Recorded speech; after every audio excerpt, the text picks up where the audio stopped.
Yes, hi all, welcome. So here we go. So basically, Sinclair C5 motor that's running really slow. So I've got a couple of these. This one here, basically, I just kind of classified it as pretty much a dead motor. You know, when you sort of run it, it's just super slow. And basically, the bearings on this one here were basically seized. So I managed to unseize them using like you know, GT85, that kind of thing. And it was, you know, and it made the motor powers up and spins, but it's very slow, or not very slow. It's just significantly slower than it should be. So I chucked it in the back of the garage and left it. Now, I've recently sold the yellow Sinclair C5 or taken a deposit on it. I said to the owner, you know, the motor is slow, you know, it needs some work. So either run it as a slow motor or get another motor or potentially replace the bearings. So we had a little chat sort of thing and said, you know what, we'll give it a go, replace the bearings and see if that improves it. And if not, then he can obviously go and get another motor for it. So I thought what I'll do is I'll have a practice on this one here. So what I want to do is this one here, to get this bearing here off, it's easy. So using a puller, that comes off easy. New one goes on with a socket, happy days. I'll probably show that on a video later. But getting this bearing here off is the one I've never ever touched.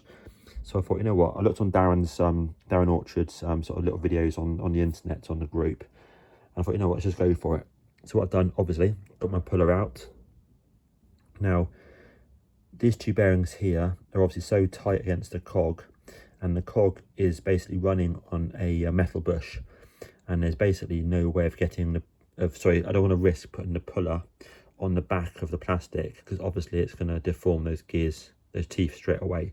So I'm thinking, well, the only way I can potentially do it really is by pulling off the large bearing here first, which I need to take off anyway, and hopefully that then pulls the whole lot off. That's the strategy. So I've just sort of started it using the puller, and hence why now it's just it's moved about. There's normally about 2 or 3 mil of metal sticking out there, so it's definitely moving. So once this bearing here was pulled, came off there, happy days, and then obviously it's knocked onto the back of the plastic, and then I did a bit more, and the whole lot is pulling off. So what I'm going to do now is I'm going to put the camera on slow motion, potentially, and see if it works. So you might see this in the video in a second. Loosen this off and put something in between that, so that obviously the bearings will come off, and you know, obviously will come off one by one basically. So I need something thin between this part here and the motor shaft, if you know what I mean. Yeah, and then give it a go pulling it off, and then I'll show you once it's off, and then we'll go from there to get it on again. We shall see. Right, let me crack on. Yeah, here we go. So basically I did the wrong setting on the phone. I put it into in slow motion, unfortunately, but anyway, it worked. Once the puller obviously to that particular position, I then used basically a bolt, 10mm bolt basically, so a 10mm ended bolt on the end, and obviously then obviously got it dead straight, and just cranked it, not particularly tight, and it just did it, and it just pulled off the bearings one by one, and then the shaft popped out. Little note as well on this one here, the large metal piece goes at the back, and then the thin metal piece here goes at the front, like that. So that's how it popped off for there.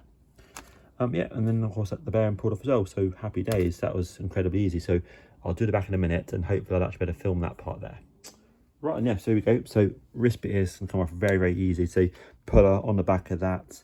I'll crank that beauty down in a second. That'll just quickly pop off, so that's no problem at all. I'm not going to bother filming it to keep it quite short. Then once that's off, I shall put the new bearings on. Excellent. Right, so that's off. Literally took 10 seconds maximum to get it off there. Super easy. So I'll clean this all up now, and also of course I'll clean up this as well. You can see it's got some sort of damage on there, maybe where the brush has been sat on there for a long time, you know, over the last sort of year or two when it's sat in the box of spares. So yeah, I'll clean all that up there, get it good. These bearings here are literally about £3 on eBay. Decent quality ones, metal ones, same as original ones. Very nice. What I'll do is I'll probably put a photograph in the introduction of the eBay advert for the seller for these. But yeah, very nice.